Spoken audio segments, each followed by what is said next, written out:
Que alegria nós estarmos aqui juntos para celebrar ao Senhor, para compartilhar a alegria do aniversário da nossa igreja. Setembro é o mês de aniversário da nossa igreja. Ela foi organizada dia 7 de setembro de 1959, 62 anos. Como essa igreja foi organizada dia 7 de setembro, ela é uma parada, né? Não é para qualquer um, não. Que alegria! E nós celebramos o mês todo. Nós fazemos festa o mês todo e no último domingo à noite. Nós vamos ter bolo, porque aniversário tem que ter bolo, né? Então, você que está aí na internet, se você não vai estar conosco no último domingo desse mês, eu quero desafiar você a ter um bolo aí na sua casa. Porque enquanto a gente come o bolo aqui, você come o bolo aí, celebrando o aniversário da nossa igreja. Uma alegria muito grande. E durante esse mês do aniversário da nossa igreja, nós vamos começar a conversar sobre o movimento de Deus dentro da sua igreja. E o tema desse mês é amor, é movimento. E vocês podem ver esses 4 símbolos que estão aqui na tela. Amor é movimento. E é interessante porque nós vamos conversar sobre vários movimentos que acontecem numa igreja saudável. O primeiro movimento que acontece é um movimento para dentro. E numa igreja saudável, as pessoas estão retornando à casa do Pai. E como é bom voltar para a comunhão do Pai, descobrir a realidade de quem eu sou e por que eu preciso de um Salvador. Depois nós vamos conversar um pouquinho sobre um outro movimento. Amor é movimento para cima. Nós aprendemos a nos relacionar com Deus e com a sua palavra. Nós queremos conhecer a palavra de Deus, mas nós queremos mais ainda conhecer o Deus da palavra. Amém? E uma igreja saudável é uma igreja que busca conhecer mais a Deus e que conhece a palavra de Deus. Mas existe um terceiro movimento, que é para o lado. Pastor Mateus deu uma mexida nesse movimento agora, e como foi gostoso a gente se movimentar para os lados. É comunhão, relacionando-se com empatia e cultivando esse sentimento de pertencimento. Nós somos família, família de Deus. É por isso que nós temos pequenos grupos, é por isso que nós somos desafiados a servir juntos nos vários ministérios, porque isso trabalha em nós um senso de pertencer. Nós pertencemos a essa igreja. E nós queremos que você tenha no seu coração essa certeza, essa experiência. A quarta dimensão é a dimensão para fora. Nós chegamos na casa do Pai, fomos acolhidos pelo Pai, nós experimentamos a comunhão dos irmãos e Deus nos dá uma missão.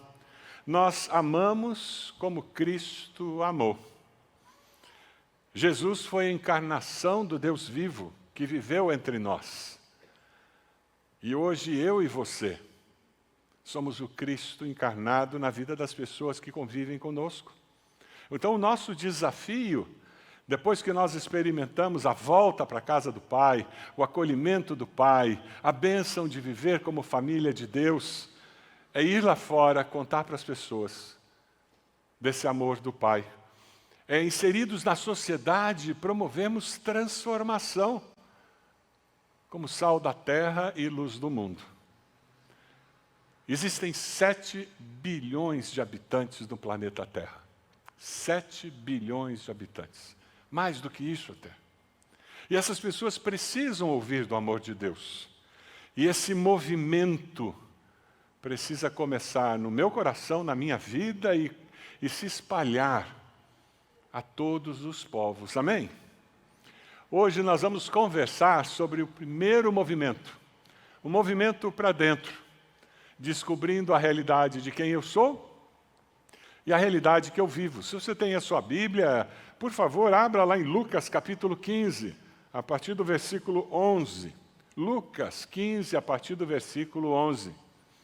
Lucas é o capítulo dos achados e perdidos na Bíblia, né? Tem uma opção de coisa que foi perdida e que foi achada. E tem um filho perdido que foi achado.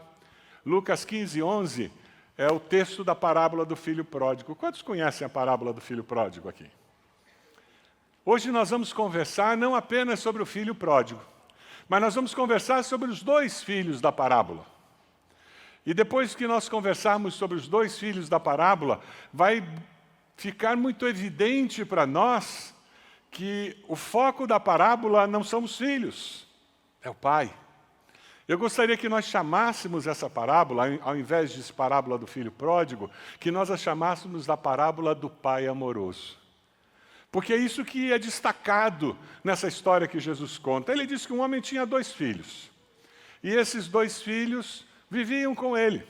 E o mais novo disse: pai, cansei, fui. Só que ele não foi embora, não. Ele chegou e disse: eu quero a parte da minha herança. Já imaginou isso acontecer na sua casa? Eu quero a parte da minha herança. E aquele pai deu. E o filho foi para uma terra distante, e naquela terra distante ele gastou tudo que ele tinha levado. Ele não trabalhou para ganhar, ele não sabia quanto valia o que ele tinha. E quando ele está na miséria e vem uma fome naquela terra, o que acontece? Ele encontrou emprego. Ele encontrou alguém que o ajudou, mas ele foi cuidar de porcos. E enquanto ele cuidava de porcos, ele caiu em si. E o texto fala de uma maneira muito dramática esse cair em si e dizer: eu vou voltar para o meu pai. Os trabalhadores dele não passam necessidade como eu estou passando. Eu vou dizer para ele: pequei contra o céu, contra o Senhor, e eu quero ser um dos seus trabalhadores. E ele volta. Quando ele volta, ele descobre que o pai estava na beira da estrada, olhando para aquela estrada com o coração cheio de amor e de perdão.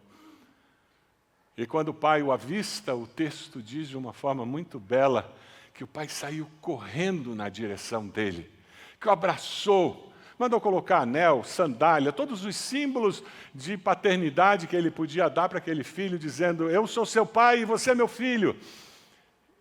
E ele diz: matem o cordeiro cevado, aquele novilho cevado, aquele animal que a gente guarda para ocasiões especiais, porque meu filho estava morto e agora vive. E enquanto estão celebrando, o que acontece com o filho mais velho? Ele estava no campo trabalhando, ele volta, ele vê aquela cena e diz: o que está acontecendo? E o empregado explica a alegria do momento e ele fica irado, é o que o texto diz. De novo o pai amoroso aparece. Quem vai conversar com o filho mais velho é o pai amoroso. E ele diz: meu filho, tudo que eu tenho é seu. Você está sempre comigo. E aquele filho não consegue celebrar a volta do irmão. Quando você lê essa parábola e reflete nela, você descobre alguns temas muito interessantes.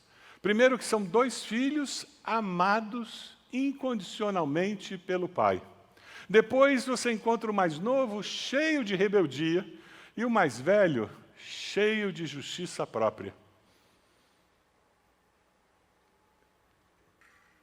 Cheio de rebeldia e cheio de justiça própria. Ambos os 2 filhos estavam entregues às paixões íntimas do coração deles, à natureza pecaminosa deles. Eu e você temos as mesmas dificuldades que esses 2 filhos.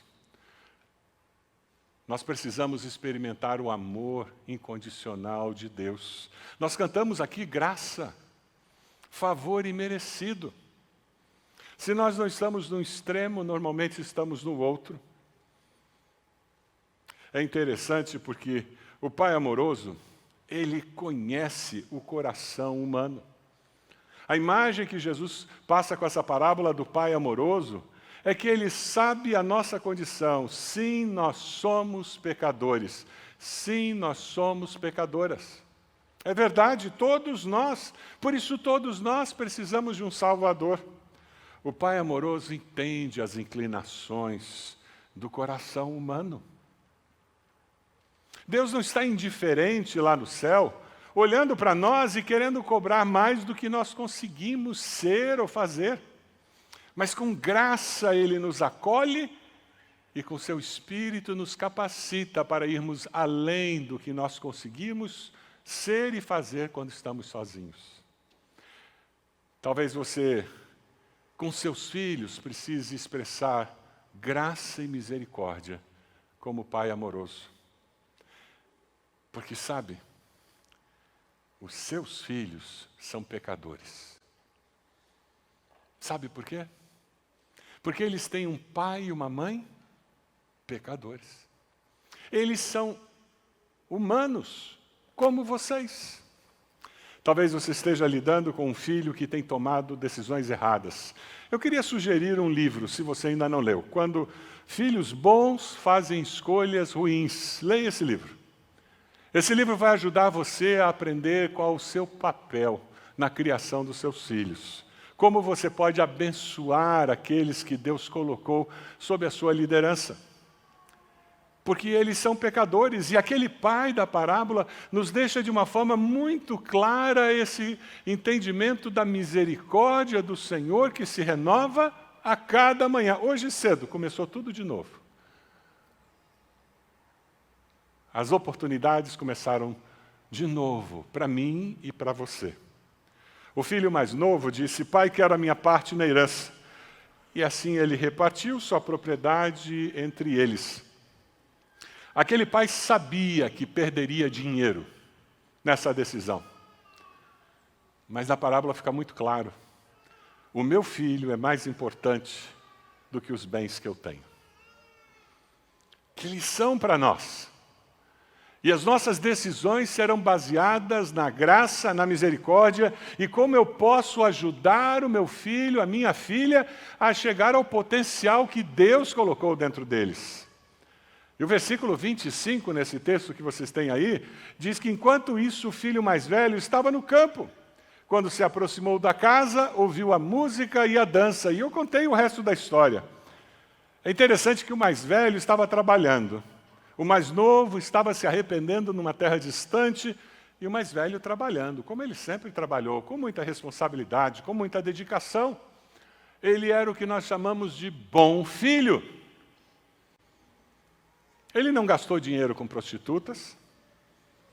Seu problema não era o que ele fez, o seu problema era o que ele não fez. A sua dificuldade estava ligada à atitude do seu coração. Enquanto preparava esse sermão, Deus trouxe um texto ao meu coração que eu queria compartilhar com vocês. Vamos ler juntos, Mateus 7, 21, vai aparecer na tela. Nem todo aquele que me diz Senhor, Senhor, entrará no reino dos céus, mas apenas aquele que faz a vontade de meu Pai que está nos céus. Aquele filho mais velho era religioso de carteirinha, gente. Ele não perdia culto, entregava o dízimo, ele vivia com uma ética aceitável para alguém, filho do pai. E nos dias de hoje nós encontramos pessoas assim. São religiosos de carteirinha. Mas são pessoas que vivem firmados na justiça própria delas. Deus responde minhas orações porque eu sou bom, porque eu faço tudo direitinho. Deus tem que me curar porque, afinal de contas, eu entreguei dízimo todos os meses esse ano. Deus tem que responder. E eu tenho direitos, e direitos espirituais. Já encontrou pessoas assim? Se você está aqui hoje e você tem esse sentimento, eu quero dizer para você uma palavra de libertação. Nada do que você faça fará com que Deus ame mais você. Ele já ama você de maneira infinita, incondicional. Nada do que você faça fará com que Deus ame menos você. Porque Deus é amor. Deus não sente amor como eu e você. Porque nós só sentimos amor. Às vezes nós não conseguimos sentir muito amor por aquela pessoa que não é muito amável, né? Aquele vizinho do apartamento de cima, aquela pessoa que estaciona do lado do nosso carro na garagem, aquele colega de trabalho, da faculdade. E tem gente que não é muito amável, né? Mas Deus nos ama porque Ele é amor. O amor dele é incondicional. A pergunta é se você já veio para dentro do amor do Pai. Já se sentiu abraçado, acolhido. Deus sabe que as consequências do pecado na nossa vida é separação entre nós e Ele. Ele sabe as barreiras que se erguem por causa da nossa justiça própria ou por causa da nossa rebeldia. O mais jovem, depois de ter gasto tudo, houve uma grande fome em toda aquela região e ele começou a passar necessidade. Por isso foi empregar-se com um dos cidadãos daquela região, que o mandou para o seu campo a fim de cuidar de porcos.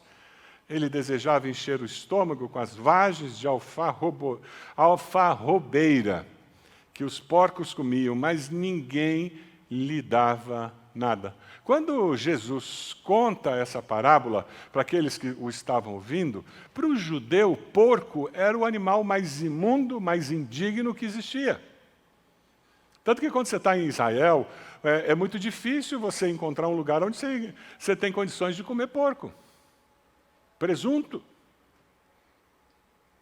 Quando nós procuramos encontrar na nossa rebeldia a solução para os nossos problemas e as nossas lutas de identidade, nós somos surpreendidos pelo fundo do poço. E foi o que aconteceu com aquele jovem. Contar que ele estava cuidando de porcos e ele queria ter o que os porcos tinham e nem isso ele tinha, era dizer, chegou no fundo do poço, acabou, não tinha mais para onde ir. Todos nós, um dia, temos que chegar a um momento como esse e dizer, chega, eu não fico mais desse jeito. Quem sabe hoje você vai tomar essa decisão, confessando Jesus como Salvador, recebendo o perdão dos seus pecados e experimentando a cura, a libertação que esse jovem experimentou nessa história. Mas sabe, é interessante, o filho mais velho, quando o irmão foi embora com a parte da herança dele, vocês podem imaginar as dificuldades financeiras que provavelmente eles passaram? Eles tiveram que vender. Você consegue imaginar tudo o que você tem? Venda e dê 1/3 para um dos filhos e tente viver com o resto. A sua vida ia ficar tumultuada até que você se estabilizasse. Mas eu fico imaginando, existe uma questão mais séria ainda. Aquele pai que está na estrada quando o filho volta, você imagina o choro do coração dele, a dor que ele sentiu com a rebeldia do filho? O filho mais velho deve ter visto isso. Isso acontece normalmente numa família. Você já reparou que quando alguém faz alguma coisa contra sua esposa ou seu esposo, você se ressente mais do que ele ou ela normalmente? A nossa tendência é proteger e ficar ressentido quando ferem uma pessoa que a gente ama. Lá na escola, quando fazem alguma coisa com seu filho ou sua filha, não machuca você? Foi o que aconteceu com esse filho mais velho. O coração dele ficou machucado com a rebeldia do irmão, com o problema que ele criou na família, saindo e levando parte dos bens que a família tinha. E ele diz para o pai, todos esses anos tenho trabalhado como escravo ao teu serviço. Percebe? Ele não se enxergava como filho. Ele não experimentava a paternidade de Deus. Ele trabalhava para o pai.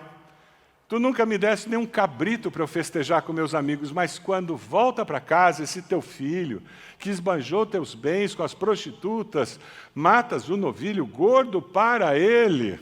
O mais velho deu lugar ao seu ressentimento. Criou raiz de amargura no seu coração. Eu me lembrei lá de Hebreus. Sabe aquele texto de Hebreus que trata desse assunto? Cuidem que ninguém se exclua da graça de Deus. Como o filho mais velho fez, ele se excluiu da graça do pai, do amor do pai, por causa da atitude do seu coração. Que nenhuma raiz de amargura brote e cause perturbação, contaminando a muitos. Tantos anos eu servi ao Senhor, e o Senhor nunca fez isso. Cegueira, ele não entendia, ele não enxergava o que era estar na casa do Pai. Ele não tinha saído fisicamente da casa do Pai, mas ele não estava na casa do Pai. Ele não se via como filho. Ele não foi para uma terra distante, mas estava distante do coração do Pai. Quem sabe você hoje continua vindo à igreja, continua se identificando como um cristão evangélico, mas você está longe da casa do Pai. aquela comunhão com Deus, com o Pai Celeste, aquele caminhar seguro da graça, do favor imerecido, do amor incondicional de Deus, você não vive. Um comentarista diz, eles são perdidos porque os dois se acham merecedores das bênçãos do Pai. Eles não conhecem graça. Essa parábola nos fala sobre graça de uma maneira incrível. A maneira como o Pai lida com os dois filhos que reagem de uma maneira diferente às situações da vida. Se você está ressentido como esse filho mais velho, é bem provável que na sua mente venha perguntas como: por que eu não passei nesse concurso e fulano passou? Por que eu fui promovido e aquela pessoa recebeu uma promoção maior do que a minha? Por que esse ganha mais do que eu?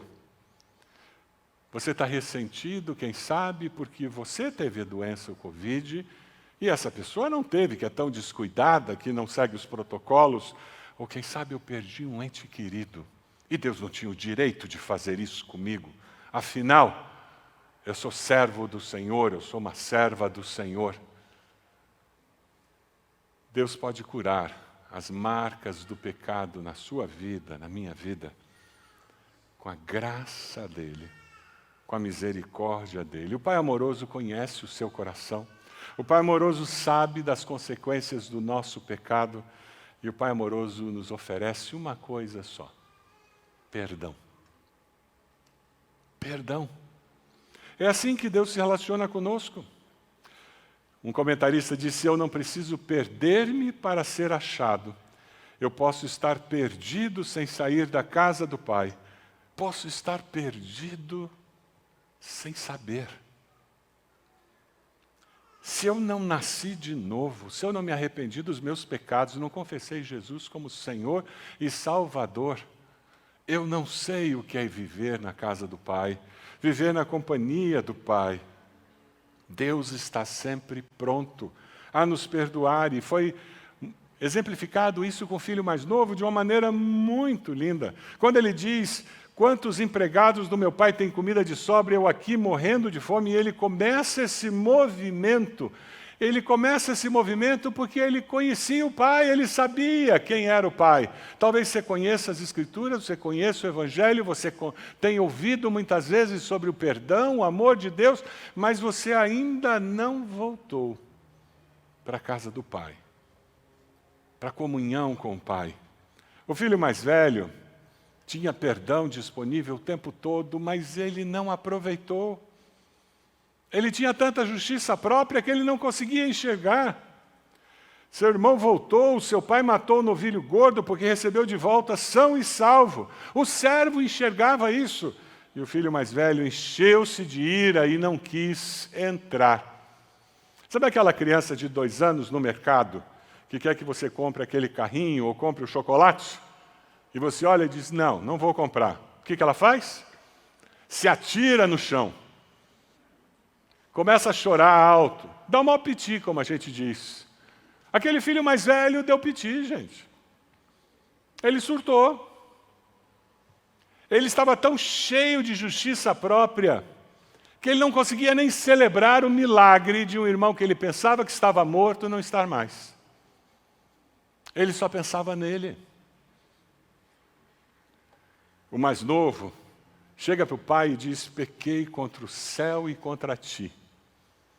Olha o contraste. O mais velho diz: todos esses anos tenho trabalhado como escravo, nunca desobedeci. Mas tu nunca me deste, Deus me deve. A igreja me deve, minha família me deve, a sociedade me deve. Eu passo com um vitimismo absurdo pela vida porque todo mundo me deve alguma coisa. Afinal, eu sou tão bonzinho, tão boazinha. Essa parábola nos confronta com o perigo de nós que conhecemos Jesus nos tornarmos pessoas cheias de justiça própria. O filho perdido perdeu as bênçãos do amor do Pai. Não foi pelo que ele fez, foi pela atitude do seu coração. Amor é movimento para dentro da casa do Pai. para essa relação que traz perdão dos nossos pecados, mas para viver isso, eu preciso ter um coração arrependido. Eu preciso me aproximar do Pai, confessando os meus pecados. Aquele pai nunca deixou de olhar para a estrada, sempre na esperança de que um dia o filho voltasse. E a parábola, de uma maneira muito simples, diz que assim que o filho apareceu na estrada, o pai saiu correndo. Você consegue imaginar a emoção? Levantou-se e foi para seu pai, o filho mais novo, estando ainda longe, seu pai o viu, cheio de compaixão, correu para seu filho e o abraçou e beijou. Você pode imaginar a emoção da cena? O nosso Pai amoroso sempre nos acolhe com um abraço e com um beijo. Sempre. As misericórdias dele se renovam a cada manhã. Quem sabe Deus trouxe você hoje aqui porque você precisa voltar para a casa do Pai. Romanos 12, 18, 21 nos diz: façam todo o possível para viver em paz com todos. Não se deixem vencer pelo mal, mas vençam o mal com o bem. O irmão mais velho não conseguiu aplicar isso. Porque ele media todo mundo com a sua justiça própria.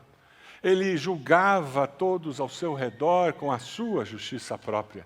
Nem o pai agia corretamente para com ele, que tinha tanta justiça própria.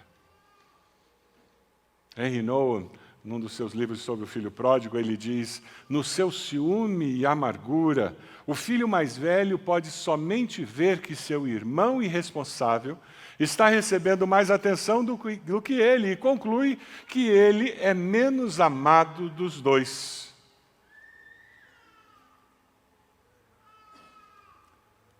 Quando o pai vai encontrar-se com o filho mais velho, tentando resgatá-lo também, como ele fez com o filho mais novo, ele foi até o filho. A Bíblia diz que Deus busca adoradores, mas Deus prova o seu amor para conosco em que Cristo morreu por nós, sendo nós ainda pecadores antes de nós buscarmos a Deus. O pai diz para o filho no versículo 31, meu filho, você está sempre comigo, tudo que tenho é seu. Tudo que tenho é seu. Mas aquele filho mais velho não conseguiu. Ele não conseguiu libertar-se da amargura e da justiça própria para experimentar o amor de Deus. 2 filhos amados incondicionalmente pelo Pai amoroso. Eu, você, somos amados incondicionalmente pelo Pai amoroso. Quando no versículo 22 o pai diz aos seus servos, vamos fazer uma festa, alegrar-nos, pois esse meu filho estava morto e voltou à vida, estava perdido e foi achado. E começaram a festejar o seu regresso. As Escrituras nos dizem que a festa no céu quando um pecador se arrepende, confessa o Senhor Jesus como Salvador. Essa também pode ser a sua história. Experimentar a alegria do céu por uma decisão sua nessa manhã. Henry Nouwen continua no seu livro dizendo, não há dúvida na parábola sobre o coração do pai. Seu coração se volta para seus 2 filhos. Ele ama os 2. Ele espera vê-los como irmãos ao redor da mesa. Ele deseja que compreendam que, embora tão diferentes, pertencem à mesma família e são filhos do mesmo Pai. Esse sangue que você tem correndo nas suas veias faz com que você seja parte de uma família de sangue, não é verdade? Quando nós celebramos a ceia do Senhor, nós estamos sendo relembrados que nós temos uma outra família de sangue, que é a família do sangue de Jesus. Quando nós voltamos para a casa do Pai, o que nós experimentamos é acolhimento, é perdão, restauração, é recomeço. o arrependimento do filho mais novo permitiu que ele experimentasse o amor do pai. A justiça própria do filho mais velho o impediu de experimentar a alegria de estar com o pai. Eu queria convidar você para baixar sua cabeça nesse momento. E eu queria apresentar alguns desafios que surgem dessa parábola. Quem sabe esse desafio é para você agora. Eu peço perdão, Senhor, pelos meus pecados. E eu abandono a minha justiça própria. Eu não mereço nada, não. Tudo que eu recebo é graça, é misericórdia do Senhor. Por mais que eu procure viver uma vida correta, justa, íntegra, eu faço isso como gratidão ao Senhor, não como um balcão de negócios para ganhar o favor do Senhor. Quem sabe a sua decisão eu coloco aos pés da cruz. O ressentimento, a amargura que há no meu coração. Peça perdão ao Senhor. Peça que Ele cure o seu coração desse veneno. Diga a Deus, está nas suas mãos. O Senhor cuida dessa pessoa, o Senhor cuida dessa situação e eu vou descansar. Quem sabe a sua decisão é que você decide amar a Deus e se deixar amar pelo Pai amoroso. Reconhecer o amor do Pai amoroso na sua vida. Quem sabe agora é o momento para você tomar uma decisão, confessando Jesus como Senhor e Salvador da sua vida. Eu quero desafiar você a fazer uma oração muito simples, dizendo: Senhor meu Deus, Pai Celeste, muito obrigado por me amar incondicionalmente. Diga isso para Deus. Eu me arrependo dos meus pecados, te peço perdão. Eu confesso Jesus como meu Senhor e Salvador. Toma minha vida em tuas mãos. Você fez essa oração? Enquanto todos estão orando, eu vou pedir que você levante a sua mão bem alto, para que eu possa saber. Graças a Deus, pode abaixar, já vi. Graças a Deus, aqui nesse canto. Graças a Deus, pode abaixar. Graças a Deus, pode abaixar. Graças a Deus. Mais alguém? Deus abençoe. Levante sua mão bem alto. Eu gostaria, graças a Deus, Deus abençoe, pode abaixar. Mais alguém? Graças a Deus, pode abaixar. Mais alguém? Levante a sua mão bem alto, dizendo: pastor, eu fiz essa oração, eu entrego a minha vida ao Senhor. Lá atrás já vi aquela mão, pode abaixar. Lá no fundo já vi, graças a Deus, pode abaixar. Mais alguém? Levante sua mão bem alto, onde você está, com esse gesto dizendo: eu tomei essa decisão. Graças a Deus, já vi aquela mão lá atrás. Graças a Deus, Deus abençoe vocês. Vamos nos colocar de pé? Eu queria pedir a você que levantou sua mão, que você fizesse uma gentileza, viesse até aqui à frente. Nós gostaríamos de orar com você, dar um novo testamento para você, expressando o nosso amor. Nós queremos abençoar sua vida. Você pode sair de onde você está e vir para cá? Venha até aqui. E nós vamos orar por você, vamos abençoar você nessa decisão. Sai de onde você está, enquanto nós estivermos cantando. Isso mesmo, que bom, graças a Deus. Fique aqui, Deus te abençoe. Mais alguém pode vir? Isso, pode vir aqui. Isso, graças a Deus, Deus abençoe você. Chegue aqui na frente.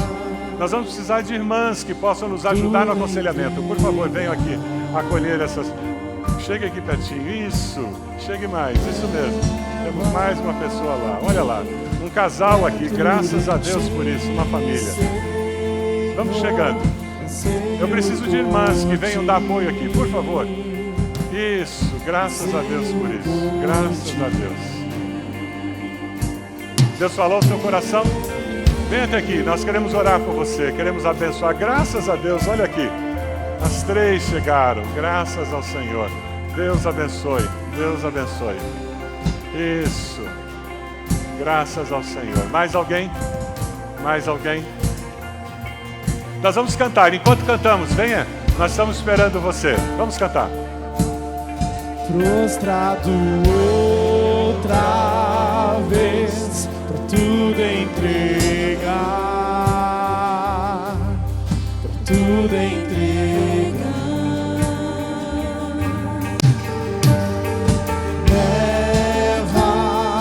Leva-me perto de ti, Senhor, anseio por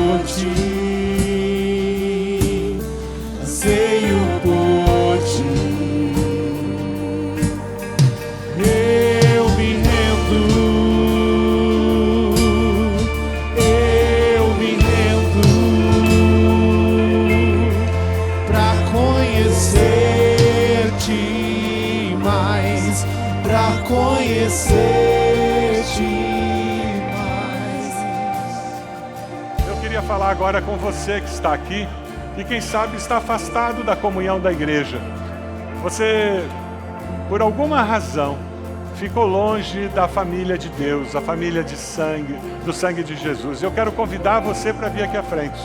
Com esse gesto você vai estar dizendo, eu quero voltar à comunhão, eu vou me envolver num grupo pequeno, eu vou servir a Deus, eu quero voltar a ter essa comunhão com os irmãos. Saia do seu lugar, venha até aqui e nós vamos orar por você, vamos abençoar você nessa decisão tão importante. Quem sabe é batismo e você precisa seguir ao Senhor Jesus através do batismo e você tem adiado isso. Venha até aqui. Nós queremos orar por você nessa decisão. Enquanto nós cantamos, saia do seu lugar, nós estamos esperando você.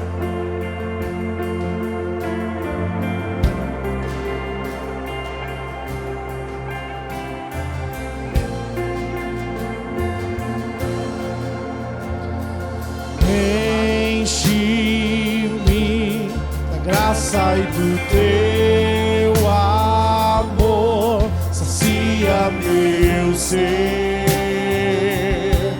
sacia meu ser.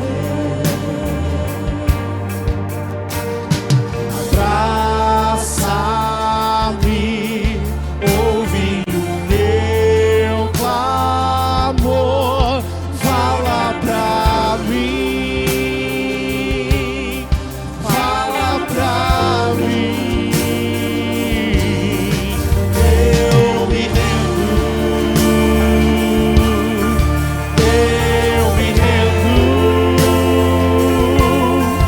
pra conhecer-te mais, pra conhecer-te mais. Eu me